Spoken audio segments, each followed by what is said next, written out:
Bom dia, pessoal! Estamos começando mais um programa ao vivo com Henri Cristo aqui na Souche, em Brasília.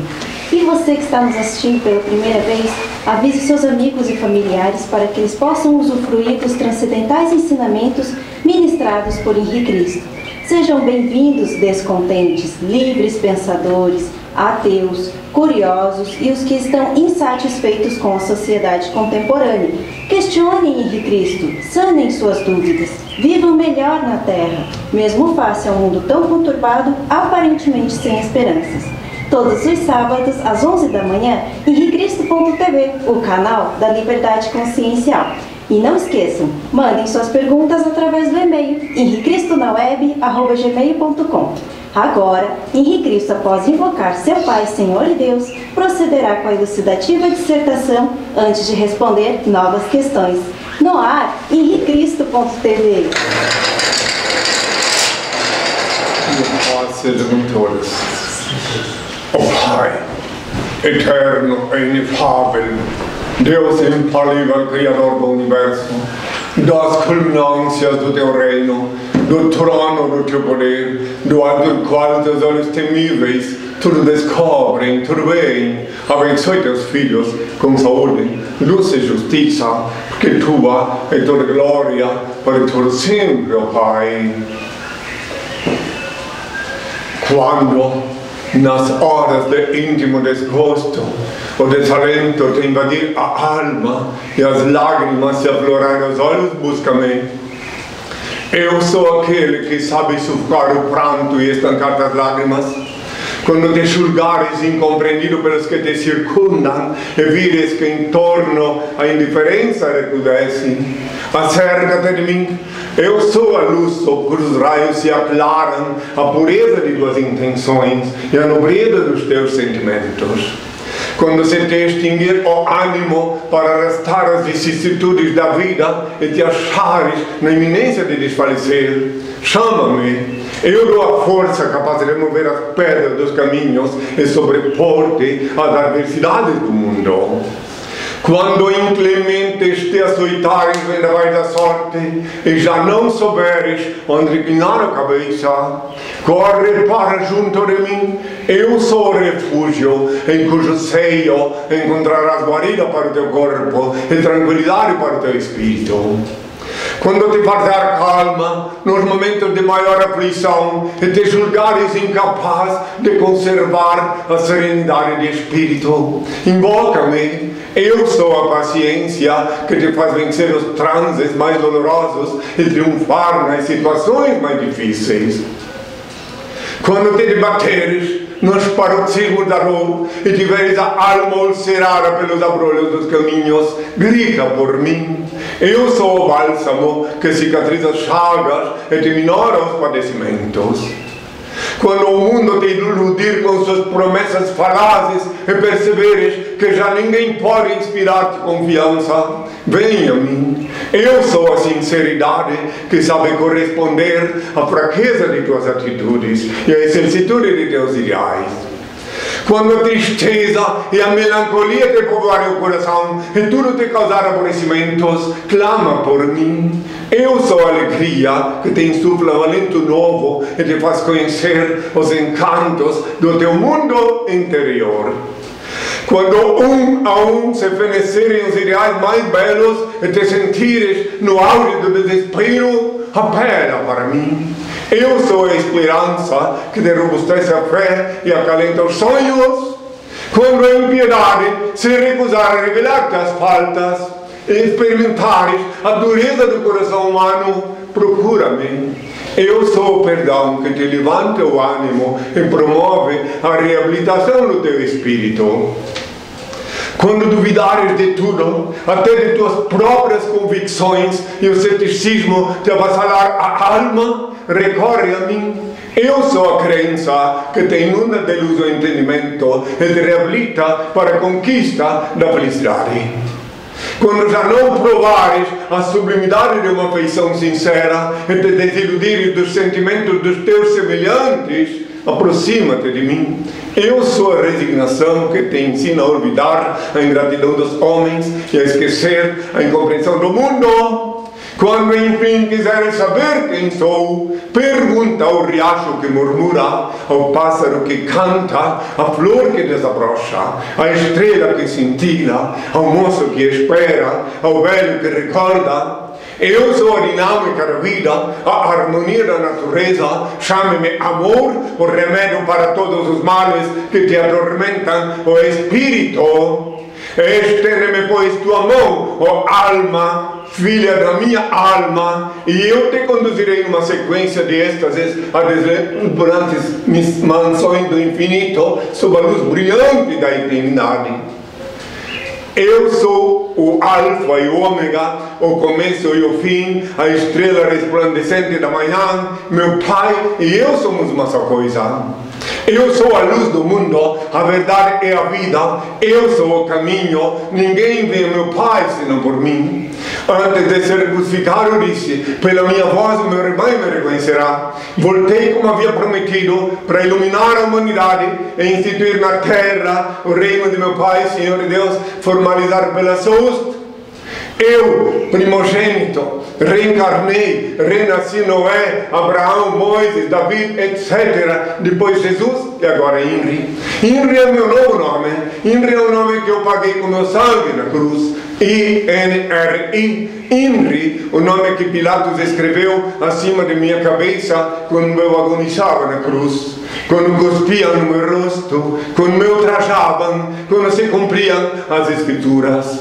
Inri é o nome que custou o preço do sangue. Guardai-o em vossas cabeças e sereis fortes e felizes, meus filhos. Meu coração bate forte de amor por todos vós.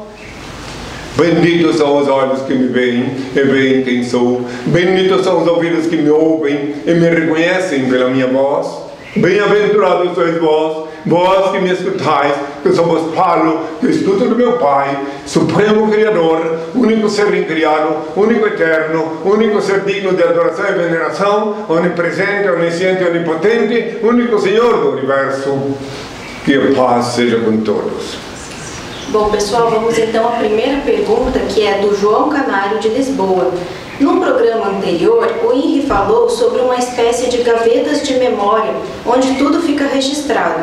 O Henri até mencionou que foi antes do jejum e que esticou o braço em direção ao infinito, começando a ver as memórias das vidas anteriores. Pode aprofundar um pouco mais? Achei muito interessante. Claro que é intraduzível. Os mistérios de Deus são insondáveis e é intraduzível. Eu tentei, de uma forma, com a ajuda do meu pai, expor o que vi. Então, a forma material de expressar o que se passa com as almas que sobem é essa que eu disse, que não é bem assim, mas é assim. Por exemplo, agora, amanhã, aquele que desencarna daqui a pouco, né, vai ficar no mínimo 3 dias até que passa esse tempo de 3 dias para começar a subir. Muitos ficam semanas e meses e outros não conseguem subir por causa do peso dos pecados. São as chamadas almas penadas. Agora, aqueles que conseguem subir, fica registrado no cosmos, no infinito. Aí é onde entra a parte difícil de traduzir, que meu pai me mostrou na véspera do jejum, que qualquer pessoa que não tivesse a ajuda dele e visse o que eu vi, é claro que enlouqueceria. Mas depois ele me explicou tudo, que aquelas gavetas simbolicamente e metaforicamente expostas é como se fosse, sim, na prática, um local onde fica registrado o que eles chamam esotericamente de registros akáshicos. Então, todos que nascem aqui na Terra, que reencarnam aqui, ou lá ou em algum lugar, fica registrado. Só que depois a bondade de Deus, a perfeição de Deus é tão veemente que eles nem todos lembram, graças a Deus que nem todos lembram da vida anterior. Que se você, por exemplo, nascesse para saldar um débito num lar cujo genitor, digamos, foi teu desafeto na outra encarnação, ia ser um inferno a tua vida, ou se ele tivesse, digamos assim, te eliminar, te assassinar. Então, que cada um, Deus propiciou pelas leis divinas, pelo cosmos, cosmologicamente, que as leis se cumpram e que cada um vem, por acaso, entre aspas, a reencarnar no lugar certo, na hora certa, no seio da família certa.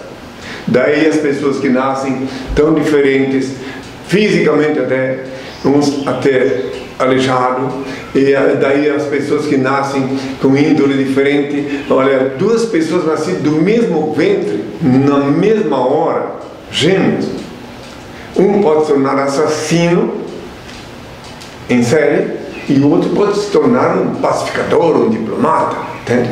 Então, porque a biologia tem um limite de influência. Depois vem isso, não é intraduzível compreender por que nasceu do mesmo ventre uma pessoa do bem e outra do mal. É impossível que eu diga intraduzível, porque se eu for tentar traduzir, ninguém está preparado para entender esse mistério. Aos poucos, homeopaticamente, eu vou despejar em gotas as coisas que o Senhor mandou fazer. Porque, em verdade, há 2000 anos, antes de ser crucificado, eu disse: eu vou para o Pai. Porque se eu não for, muitas coisas tenho a vos dizer. Mas eu vou para o Pai. Porque se eu não for, não posso enviar o Consolador. Ele está falando de mim mesmo, da minha volta. Eu vou para o Pai, depois volto, envio o Consolador, que ele receberá do que é meu. Tudo que meu Pai tem é meu, por isso eu disse: ele receberá do que é meu, e vos anunciará as coisas que estão para vir. Eu estava falando da minha volta, que ninguém podia também compreender que eu era o mesmo que ia voltar, mas quando eu disse: ele receberá do que é meu, foi uma sentença que eu era obrigado a voltar a vestir-me, indumentar tudo como eu era, de acordo com a ordem do Pai. Aí então voltando, eu entrei nesse assunto para explicar que eu não pude dizer tudo naquela época, há 2000 anos atrás. Tem muitas coisas que eu não pude falar. Agora tem coisas que eu posso falar, mas infelizmente tem algumas coisas que ainda não vou poder. Ainda tem coisas que eu posso falar para os discípulos e para os discípulos ecléticos, eclesiásticos, que já vêm mais vezes na minha presença, e outras coisas que eu só posso falar para aqueles que chegam agora, daqui 10 anos, daqui 5 anos, que a mente tem que estar preparada para ouvir as contundentes verdades sobre o neurosistema, sobre a vida na Terra, sobre as relações humanas, do porquê dessas diferenças enormes. Então agora tem muitas pessoas que ainda não podem. Então eu vou citar aí um exemplo, respondendo essa pergunta. Por que eu não posso falar, por exemplo, para umas pessoas agora, aquilo que eu já posso falar para outras? Uma criança que vai para a escola, por exemplo, ela ainda não está nem alfabetizada, aprendeu A, I, O, U, etc. Não adianta falar sobre biologia, sobre antropologia, sobre essas coisas para essa criança, que ela tem porque ela nem sabe ler ainda.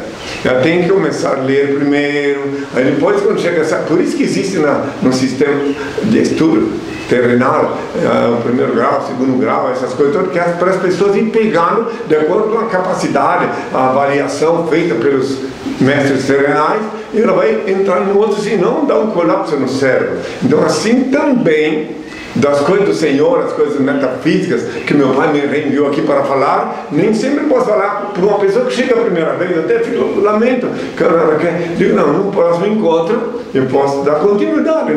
Ou então tu me assiste aí no programa Henriquez.tv, me faz as perguntas e eu vou respondendo, como é o caso de agora. Espero que tenha sido compreendido, que tenham todos a minha paz.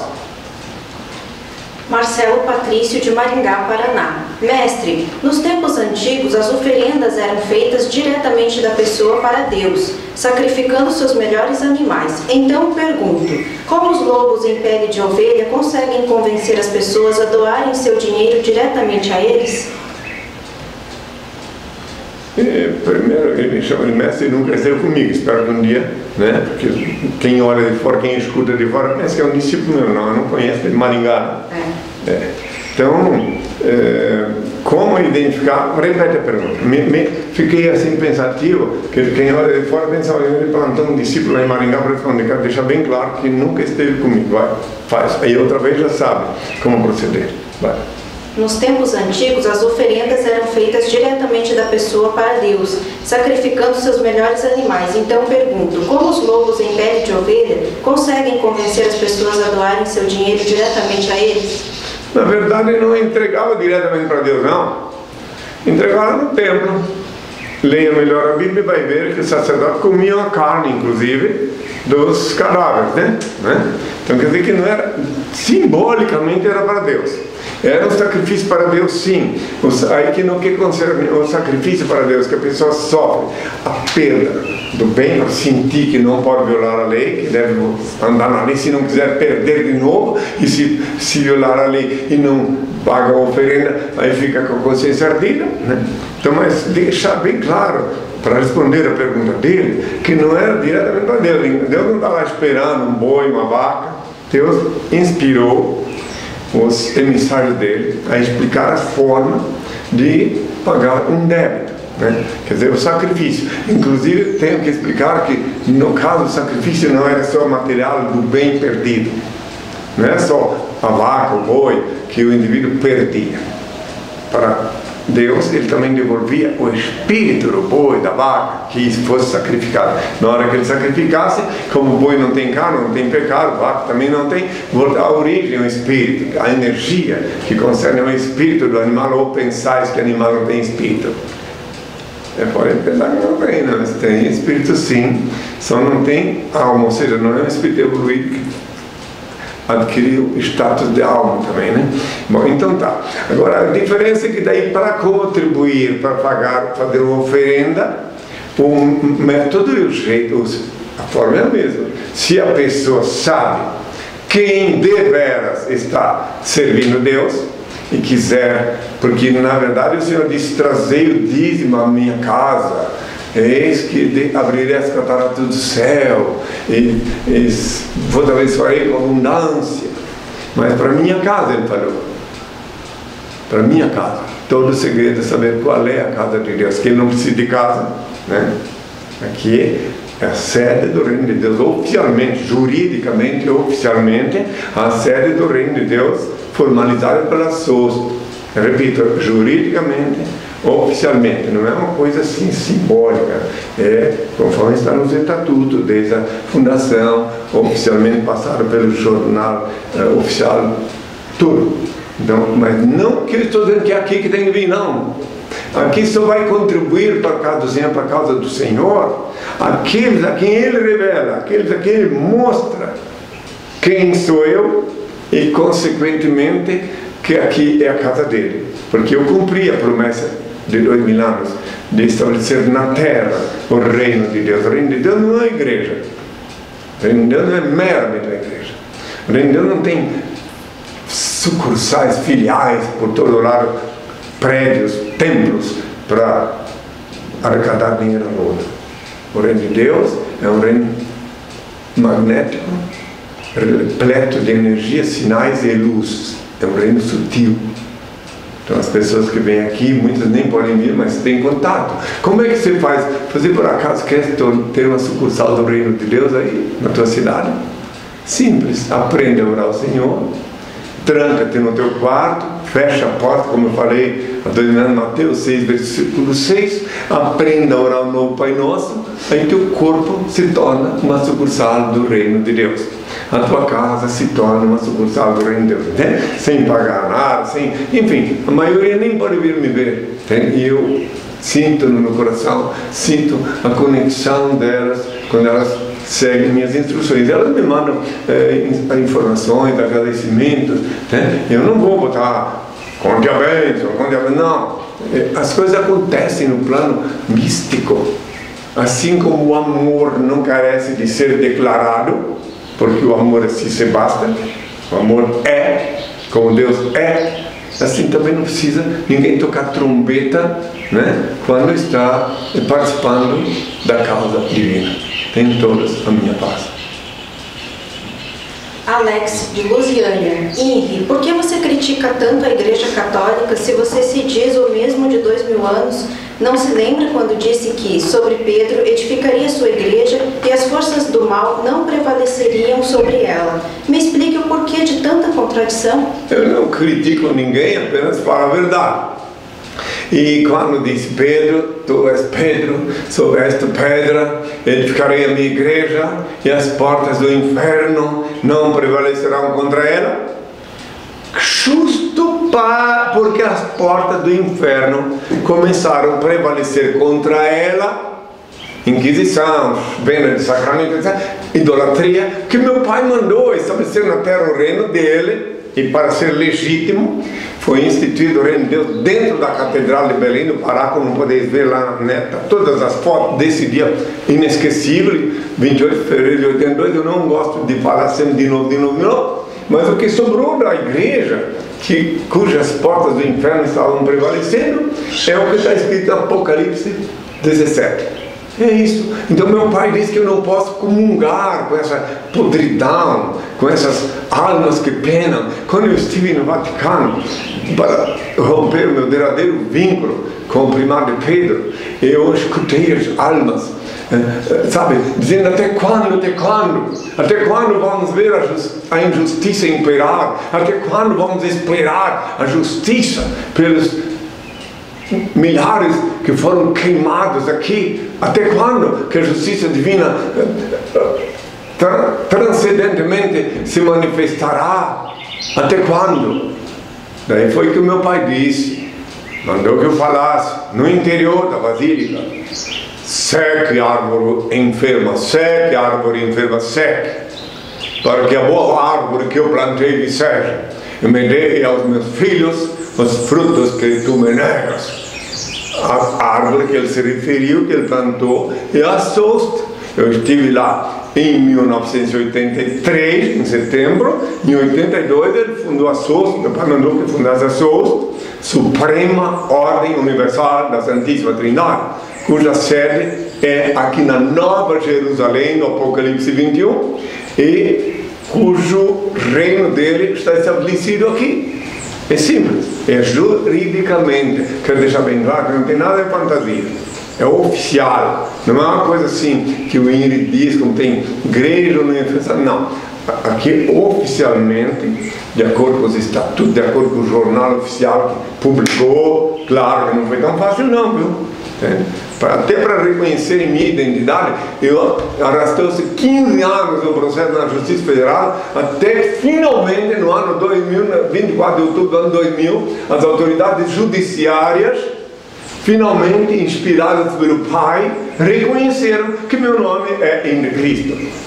Olha, 15 anos, tenho vivido como apátrida aqui no Brasil, porque eu não posso aceitar outro nome senão o nome que eu paguei com o meu sangue na cruz, Henri. Eu não gosto de voltar a falar nisso, mas eles voltam sempre a perguntar, e aí eu quero que esse internauta que fez essa pergunta perceba, espero que Deus o inspire, que não existe contradição em mim. Ao contrário, por eu não aceitar contradição, é que eu tive que praticar o ato libertário em Belém, no Pará, que está lá registrado tudo na henricristo.org.br. Pode procurar lá e ver que está tudo lá. E tem jornalistas de Belém também que fizeram umas matérias que está circulando também na net sobre aquele dia. Tem uma matéria intitulada Antologia de Belém, onde falam sobre mim. Pode procurar, vão encontrar lá, que ele testemunha lá como as ruas ficavam trancadas quando eu estava lá na televisão em Belém, como naquele tempo que eles não tinham planejado esse ardil do boicote, entende? Eles não sabiam que podiam fazer uma sem-vergonhice dessa, né? Mas como o Senhor faz justiça na terra, Ele me mostrou, inclusive, que está previsto ainda, que eu ainda estou cumprindo o tempo da reprovação previsto em Lucas 17, versículo 25 a 35. Mas Ele disse que o que eu falei há 2 anos não pode jamais deixar de se cumprir. Eu falei que não adianta construir uma cidade no topo da montanha e escondê-la, que todos vão ver. Assim como numa linguagem antiga eu falei que não adianta esconder uma lâmpada acesa debaixo da cama, todo mundo vai ver. Assim também apresenta o Filho do Homem na terra. Queira ou não, a humanidade vai saber assim, cada dia as coisas acontecem mais próximas para que toda a humanidade Saiba, como eu sempre falo na minha dissertação no início, sobre as coisas que estão acontecendo. Hoje, por ordem do Altíssimo, fiz uma alteração, mas haverá intercalação nisso. Tenham todos a minha paz, meus filhos. Eric Eberhard de Mogi das Cruzes, INRI. Os homens são mais difíceis de cair em tentação do que as mulheres, porque quem caiu em tentação foi a mulher, Eva, e não Adão, conforme diz em Gênesis, que Eva, comendo do fruto proibido, deu a Adão. A tentação, a palavra tentação, ela tem vários ângulos para se interpretar, né? Às vezes você pode ter tentação de praticar até um ato benevolente, que só depois tu vai ver que é benevolente, né? Só depois. Então é tudo muito vago essa palavra, mas vamos a responder a pergunta. A tentação pela carne, a carne, como eu disse, é fraca assim. Então a tentação não escolhe sexo. A tentação em geral, 99%, não, 100%, é o Espírito das Trevas que faz. É claro que só depois que Deus às vezes converte o ato falho em benefício de alguém. Só depois. Então, porque o Senhor, para ele tudo é possível. Agora, quanto a ser a mulher mais, digamos assim, a mais propensa a ceder, não. Se fosse assim, podia ser lá naquela época, naquele primeiro ato. Mas se fosse assim, então os homens nunca caíam. A mulher, preste bem atenção, já que me fizesse essa pergunta. A mulher escolhe o homem que a escolherá. Preste bem atenção, medite sobre isto. Preste bem atenção. E a mulher tem o homem no seu momento mais fraco. E o momento mais fraco do homem é quando ele pensa que é homem. Aquele momento que ele acha que ele é homem é o momento mais fraco dele. Não vou falar mais outras coisas aqui, como eu disse anteriormente. Tem pessoas que não estão preparadas para ouvir. Eu não quero fazer ninguém fazer proceder com pré-julgamento das coisas que eu falo. Mas então, é muito, é mais metafórico, mais simbólico isso que está na Bíblia, de que a mulher é que tentou o homem. Então, vou citar um exemplo assim: façamos de conta, que é o que aconteceu com Adão e Eva, no caso. O nome não interessa, se era Adão, se era... O nome não quer dizer, que em cada idioma muda o nome. Mas o que aconteceu assim: façamos de conta que tu estás sozinho numa floresta, tu e tua mulher, né? Não tem ninguém lá, só tu e ela. E daí tu estás dormindo. E alguém vem, um macaco lá, vem te oferecer uma fruta, né? E tu vais acordar primeiro o teu marido para experimentar, ou tu vais tentar experimentar primeiro para ver se é bom ou não. Daí tu recebe a fruta, gostaste, daí tu vai lá tentar, o teu marido diz: olha, tá aí, tu vai acordar ele. Agora, se tivesse o marido acordado e a mulher dormindo, seria o inverso. Daí era o marido que ia experimentar a fruta primeiro, para depois ir, gostei, é bom, come também. Então, assim, mais ou menos foi que a mulher é quem estava acordada, no caso dessa fantástica passagem bíblica, e o homem foi apanhado de surpresa. Ele foi acordado e acabou. Ela, a mulher, foi, digamos, induzida a experimentar a fruta, que não era uma maçã, né? Como pensa? Estava acordada.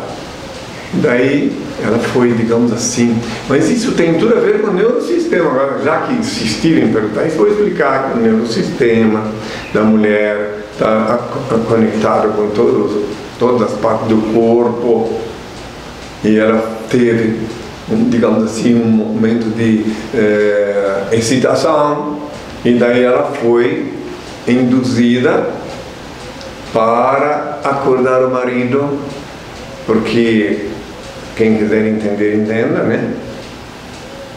A serpente, o demônio, quem tu quiser imaginar, disse, olha, teu marido também tem aquilo que os animais têm quando eles fazem esses encontros, né? Que tal?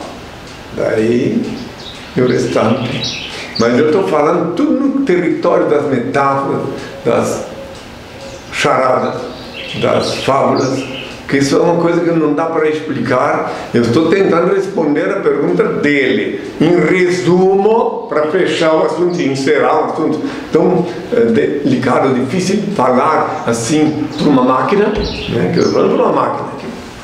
Então, nas reuniões esotéricas que tenho com os meus discípulos e condiscípulos, eu falo mais claramente tudo como dominado. Então, daí, para finalizar, né,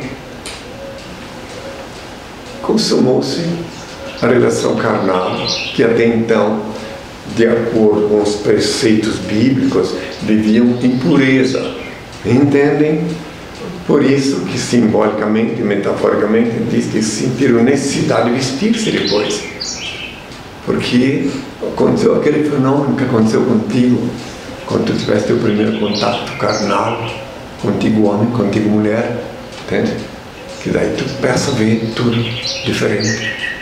Tenho todas a minha parte. Espero que esse microfone por aí está pegando bem o que eu falo, que eu não posso, às vezes tem que falar um pouquinho mais, cochichar assim, para nem todo mundo ouvir. Muito bem, pode que às vezes eu não quero que todo mundo escute só o que, né? Então eu falo um pouquinho mais baixo, que é para não... quando passar aí. Porque eu não quero, às vezes, né? Entende? Espalhar. Não quero dar que as crianças escutem, ainda mais o dia da criança está chegando agora. Essas coisas não estão para a criança ouvir por enquanto, né, filhos? Tenho minha paz, tchau. Pessoal, vamos para um breve intervalo e já voltamos. Voltamos, pessoal, e a próxima pergunta é do Manuel Mendonça, de Ponta Delgada, Portugal. Eu já ouvi dizer que o cancro surge quando de uma tristeza da alma ou do espírito. Eu gostaria de saber se isso também se aplica para o reino animal, pois outro dia eu soube que o cão de um amigo tinha desencarnado com cancro. Todas as enfermidades físicas e mentais têm início na enfermidade da alma. Então, muitas vezes sempre, quando uma pessoa está muito triste, muito infeliz, ela tem uma decepção, ela tem, enfim, um desgosto muito grande, e ela tem um cachorro de estimação, uma cadela, um cachorro. O cachorro é que recebe a paulada, é como se fosse um para-raio. Ele absorve a tristeza do amigo, dono, e se o dono não ficar logo alegre, não melhorar logo o seu espírito, o cachorro começa a definhar. E existem casos em que, quando o homem morre, o cachorro gosta muito do dono, e ele leva um acidente, morre, daí o cachorro começa a definhar e não leva um ano, ele morre também. Agora, é muito comum isso, inclusive, eu tenho procurado ajudar as pessoas que têm cachorro, que estão equivocadas, que não sabem o significado dessas coisas.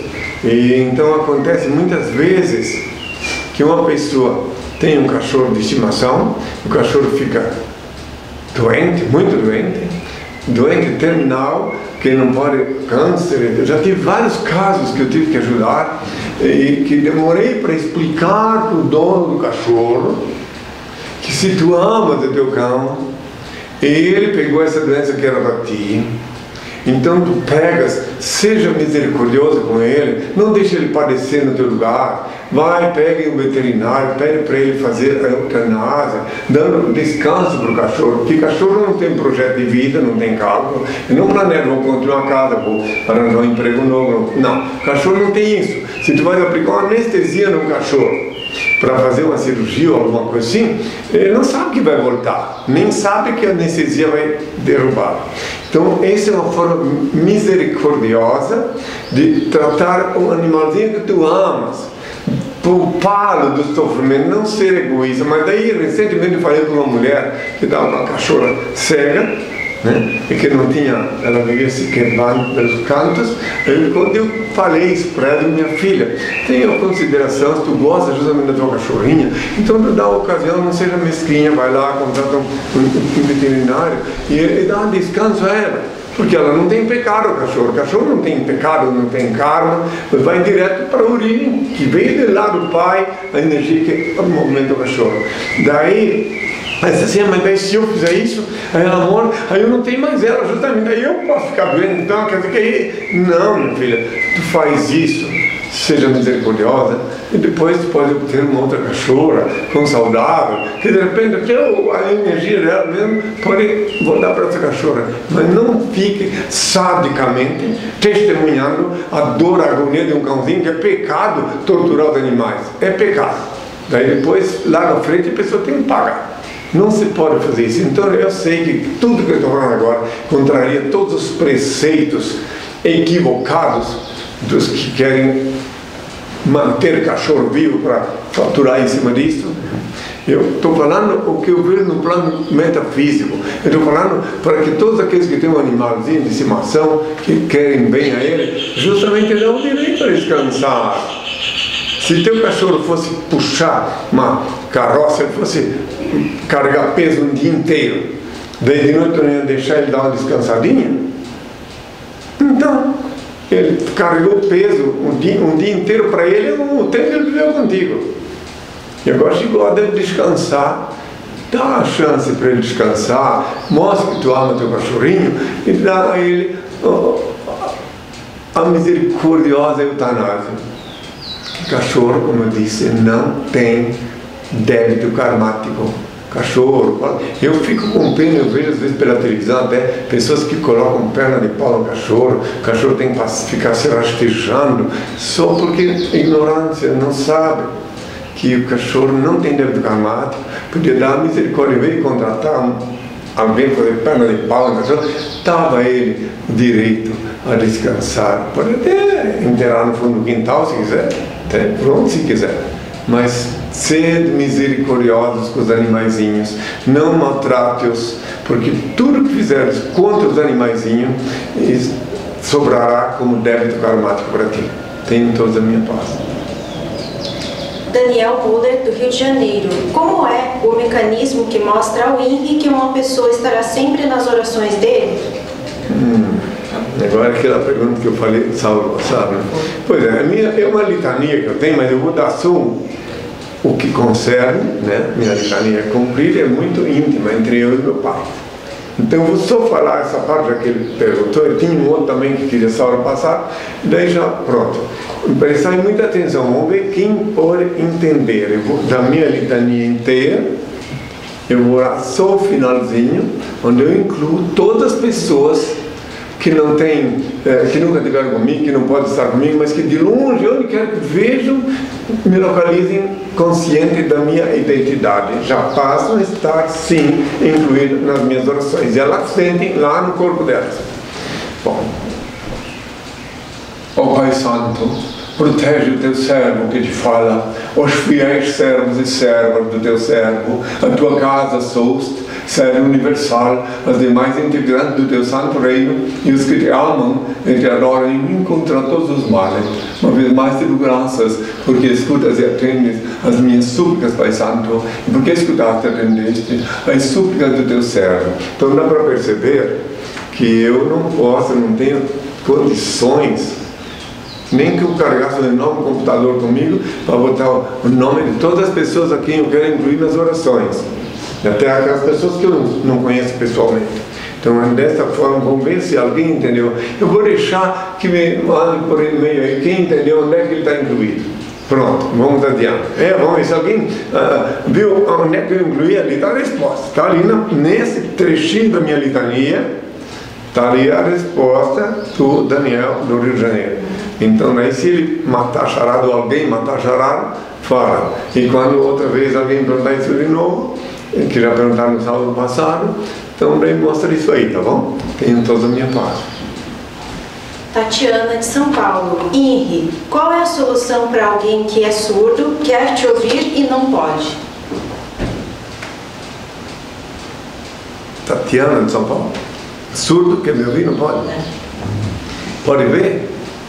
Surdo pode. Então, se ela pode ver, ela me vê.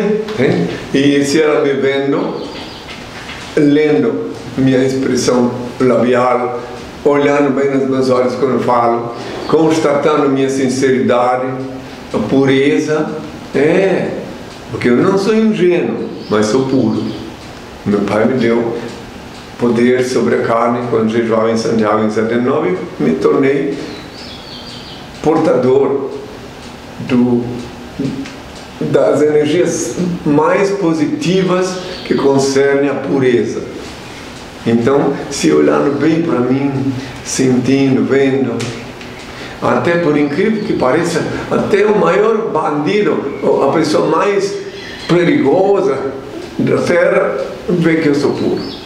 Eu já encontrei com pessoas que vivem do crime e me disseram: Henry, eu vejo que tu és puro, que tu és sincero. Já encontrei. Que eles percebem.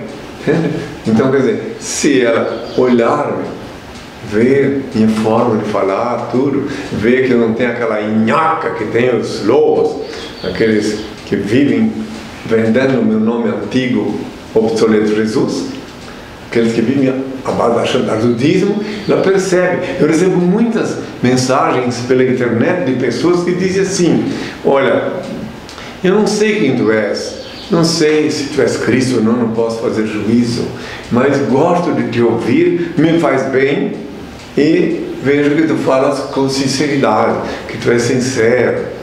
Assim, muitas pessoas me mandam, outros dizem assim, eu vejo, discípulos me mostram na internet, no Face, sei lá onde, que dizem assim: eu não quero saber se Cristo é Cristo, eu não quero saber, ou não é. Eu sei dizer que eu gosto de ver ele falar, escuto ele, sinto que ele é sincero. Pronto. Às vezes a pessoa não sabe quem sou. Esses aí são os que não sabem que sabem. Mas quando Deus revelar, só falta o Senhor revelar. Aí eles terão esse júbilo, estarão em regozijos em ver que o Senhor faz justiça na terra, que Ele me reenviou, sim, cumprindo a promessa milenar. Tenham todas a minha paz. Bruno Correia, Rio de Janeiro. Nos fale um pouco mais sobre Barrabás. Ele também reencarnou aqui no Brasil? O Senhor chegou a se encontrar com ele na vida atual? Interessante a pergunta. Não, meu filho. Não encontrei com ele pessoalmente. Mas o Barrabás, hoje tem mais do que um Barrabás. Tem muitas Barrabás. Se multiplicaram igual os Judas. Judas encontrei pessoalmente, reencarnado, confessou perante várias testemunhas que ele era Judas, um oficial do exército francês. Inclusive me hospedou. Eu não sabia a princípio que ele era, porque é claro, eu sentia que conhecia ele, mas depois ele confessou. Ele sabia, confessou chorando que ele não podia ficar comigo porque ele havia me traído. E eu tenho até foto dele aí, pessoal. Por coincidência, lá em Paris, quando eu vivia na França, ele era a única pessoa que Deus designar para carregar a sacola com minhas coisas. Até minha escova dentro, que eu andava como atum com a sacola. E ele carregou lá onde também tinha economias para a minha sobrevivência. Né? Então, quer dizer, agora quanto ao Barrabás, eu não posso citar, inclusive, mesmo que eu soubesse, o que eu vislumbrasse e que eu identificasse, eu não podia dizer. Entenderam? Assim como eu não fazer um monte de coisas que eu vejo, que eu sei e que atualmente eu não posso falar. Meu pai disse que eu não posso falar. Não posso falar o nome de pessoas que votaram. No caso de Judas, eu falo porque ele disse que ele era, diante de testemunhas, um homem culto, um oficial do exército francês. Ele disse que ele era Judas Iscariotes. E ele falou assim: Rabi, Rabi, je suis pas digno de toi, je suis Judas Iscariotes. Ele falou, mas falou isso chorando diante de toda uma comunidade. Daí então, e daquele dia nunca mais vi ele. Eu queria dizer para ele: meu filho, agora em outro tempo, tu pode sim andar comigo. Já fazia uns 2 anos que eu conhecia. Mas sumiu. Depois que ele falou isso, ele sumiu. Tenham todas a minha paz. Davi de Melo, Belo Horizonte. Henri, primeiramente agradeço a Ti e a Deus de ter me iluminado e concedido a Tua descoberta em minha consciência e em exato momento poder depositar toda a minha fé em Ti. Gostaria de saber sobre as mudanças decorrentes do aperfeiçoamento espiritual, como a sincronicidade dos fatos, os lampejos de evidência. Tem que ter muito cuidado com os lampejos de evidência, porque o neurosistema, que é onde atua, onde você tem as visões conectado com a glândula pineal, é como uma estrada de duas vias, né?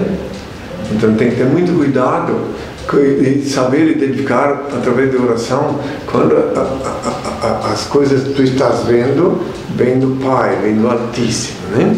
Que tem que fazer a triagem, fiscalizar, orar. Quando a pessoa começa a ter lampejos de evidência, tem que se cuidar para não ser invadida por espíritos brincalhões e às vezes até de má intenção.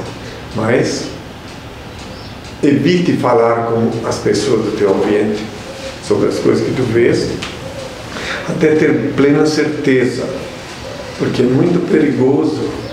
Eu já vi muito caso de uma pessoa que tem visão e viu era verdade, mas depois ela começou a falar e começou a haver uma confusão na mente dela. Te falo isso, filho meu, que deves te trancar no teu quarto uma vez por dia pelo menos, invocar o Pai e orar o nome Pai Nosso para Ele te proteger. Então daí sim, e as coisas que tu vês, só se for necessário falar para alguém, mas de preferência não fale que tu viste que vai acontecer aquilo, que daí vai criar um clima animoso no teu ambiente familiar. Seja prudente, tenha minha paz. Valmir Júnior de Erechim. Tenho que temer as obras de magia negra que fazem contra mim? Depende, meu filho. Se tu confias em Deus, né? Ninguém pode com Deus. O poder supremo é Deus. Então, se tu temes, é porque tu já não estás confiando em Deus. Então, tu escuta o que eu te falo. Ore ao teu Pai, reitera de novo no quarto, com a porta fechada, como está em Mateus 6, versículo 6. Confiante no Senhor, aprenda a orar no Pai Nosso, que ninguém pode fazer magia nenhuma contra ti. Aí o feitiço volta contra o feiticeiro, porque para algum lugar vai. Então, se tu confias no Senhor plenamente, agora, quando alguém acredita, preste bem atenção na vulnerabilidade de quem acredita que alguém pode lhe fazer mal no campo metafísico. A partir do momento que tu acredita que alguém pode te fazer mal, tu estás desconfiando do poder de Deus. E se alguém chega a notícia para ti que alguém está te fazendo mal, assim, eu confio no Senhor, ainda diz assim, para bloquear. Eu sei que o Senhor é o Todo-Poderoso, que nada acontece na terra sem o consentimento dele, e como eu confio nele, esta coisa que estão falando contra mim não vai me atingir. Tudo depende disso, de tu crer, confiar no Senhor, porque não existe meio termo. Ou não disse mais ou menos, eu confio no Senhor, mas às vezes ainda não, tu está vulnerável. Tu tem que ter plena confiança nele. Aí pode fazer o que quiser, pode matar, pode fazer até um pequeno ataúde, como eles fazem no voodoo, e botar um bonequinho de cera teu lá e enfiar a agulha para dentro, que não vai adiantar nada. Entende? Agora, se tu estiver por um momento vulnerável, acreditando que tu vais ter uma desgraça na tua vida, tu, com a tua mente, com o poder mental que te concerne, tu conduz a desgraça para onde o feiticeiro disse que ia acontecer. Se é um acidente, se é uma doença, se é uma desgraça. Entende? Então, por isso que devemos confiar no Senhor. E ninguém mais na terra. Só depois de Deus que ele pode confiar em alguém. E ainda assim, se esse alguém confiar desconfiando, esse alguém está conectado, está também confiando em Deus. Que o bem é o bem e o mal é o mal. As pessoas que do bem, elas se atraem. E as do mal também. E o mal existe sim porque Deus permite. O mal existe para a purgação dos ingênuos que têm que aprender a desfrutar, aprender a querer o bem, a querer viver no lar com o bem. Johnny de Oliveira, Erechim, Rio Grande do Sul. Recebi um panfleto do senhor aqui em Erechim de um amigo capixaba. Vocês pagam pessoas para fazerem a publicidade da Soulst?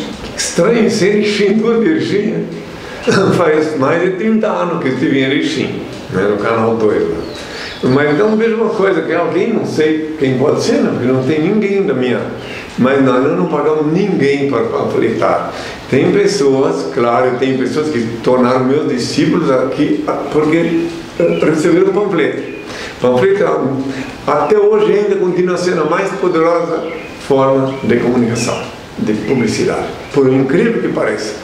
Que tu vê uma imagem na televisão, ela vai embora. Agora, o panfleto, se alguém te dá, tu leva para casa, guarda na carteira, isso aí não demora, uma hora dessa tu vê, ele está ali, a informação está ali. Eu não sei, logo 2 de Erechim, 2 pessoas perguntaram de Erechim, muito bem, bendito Erechim, onde outrora eu fui bem acolhido, em 1976, 77, né? Faz muito tempo, né? Bom, meus filhos, então daí esse aí, a resposta é essa. Que eu não, tem pessoas que depois que descobriram, quero deixar claro, que participaram, que descobriram, que sentiram, né? Sentiram, depois de receber o bem, sentiram a bênção, e sentem vontade que outros irmãos também saibam de mim. Daí eles pedem panfleto. Daí é claro que os discípulos da assessoria pegam e seguem os panfletos presos, levam, nunca, jamais pagamos a quem quer que seja para panfletar, porque para ter sentido a coisa tem que ocorrer naturalmente, as coisas têm que fluir, né? E mesmo que a gente não fosse pagar, não daria certo, não dá certo, tem que ser assim, que a pessoa sente vontade de passar aquilo que ela descobriu para os outros. As pessoas do bem querem que os outros também conheçam bem. Entre milhares de panfletos, não se iludam, um ou outro aqui ou acolá, que se acorda, que vê, outros jogam no lixo. Eu tenho um discípulo que encontrou um panfleto, que ele me conheceu através de um panfleto, que estava até sujo, lá em Florianópolis. Está lá, não sei se num banco, né? Foi numa cadeira, numa cadeira. Alguém jogou lá, ele pegou e foi ver. Não estava sujo, estava só abandonado. Entendeu? Então é assim, entende? Porque é uma mídia silenciosa, mas que dura mais do que muitas mídias. Tanto é que os governos ditatoriais, quando eles assumem, eles proíbem a panfletagem. Isso aí, tenho toda a minha paz. Rafael Melo, Canadá. Henry, tem um vidente chamado Carlinhos Vidente que vem revelando precisamente notícias bombásticas do porvir. E ele tem um dom de contar a vida das pessoas do passado e nesta vida também. O que você acha dele? Bem, eu só posso dizer que o dom do porvir, o dom de vislumbrar o porvir, só Deus pode dar. E se ele efetivamente consegue falar o porvir, sem ser, porque acontece muito também que as pessoas, conheci casos de pessoas que se diziam videntes, que tinham quem fosse investigar a vida das pessoas quando vinham procurar, e depois ele dava isso, mas ser evidente mesmo. Então é Deus que deu a ele o dom. E o vidente, aquele que tem o dom de Deus, ele logo é sentido, as pessoas logo percebem que enquanto que os outros são os outros. Mas é raro, é um dom que só Deus pode dar. Eu lembro muito bem, uma vez, há muitos anos atrás, há décadas, eu li na biografia de Michel de Notre Dame, que foi isso que eu vi que ele deveras falava as coisas de Deus, que só Deus pode dar o dom de ver o futuro. Então é a verdade. Agora, o que acontece muito é que às vezes uma pessoa tem um lampejo, é usada por um instante para mostrar uma coisa, para ver uma coisa, aí depois ela não recebe mais aquele espírito de luz que falou aquilo para ela, e ela gostou e quer continuar, e daí os espíritos das trevas vêm e usam o corpo dela para, e não raro às vezes a pessoa se torna até um profissional, um charlatão, porque não tem mais a mensagem, e as pessoas procuram ela e ela não tem o que falar, ela fala o que o espírito das trevas fala. Deu para entender? Célia Durante, Osasco, São Paulo. Nesse dia 12 de outubro haverá eleições para presidente na Bolívia. Peço suas palavras para os bolivianos. Bem, eu que tenho amor pela Bolívia, porque vivi lá, desejo de coração tudo que é melhor para o povo boliviano. Para o povo, estou falando do povo. Não estou falando de governante, nada. Aqueles que Deus os inspire e escolha o que é melhor para eles. Que pelo menos escolher entre os piores e os melhores. Quando eu estive lá, o presidente lá era Juan Pereda, um general da aeronáutica. Então é um país, um povo diferente, né? Muito interessante. Mas não vou entrar em detalhe agora, eu estou aqui cumprindo a minha missão. Eu vou fazer o seguinte, o tempo está passando, e eu vou pedir ao Pai, antes de dizer que reiterar de novo, que na luz de meu Pai, Senhor e Deus, que em mim eu continuo amando todas as criaturas que se movem sobre a terra, sem exceção. Obviamente, coerente com a eterna e divina lei da igualdade, que consiste tão somente em distribuir-se desigualmente a desiguais na medida em que se desigualam. Bem, os que são beneméritos e os que estão chegando, que querem participar da bênção, vou pedir ao Pai, coloquem as mãos assim e com os olhos abertos. Ó Pai, eterno e inefável, Deus infalível Criador do Universo, das culminâncias do Teu reino, do trono do Teu poder, do alto do qual Teus olhos temíveis tudo descobrem, tudo veem, abençoe Teus filhos com saúde, luz e justiça, porque Tua é toda glória para todo sempre, ó Pai, que a paz seja com todos meus filhos, de sábado e até sempre.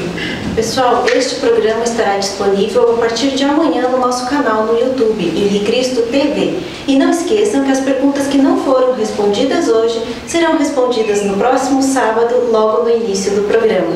Uma excelente semana a todos e até sábado!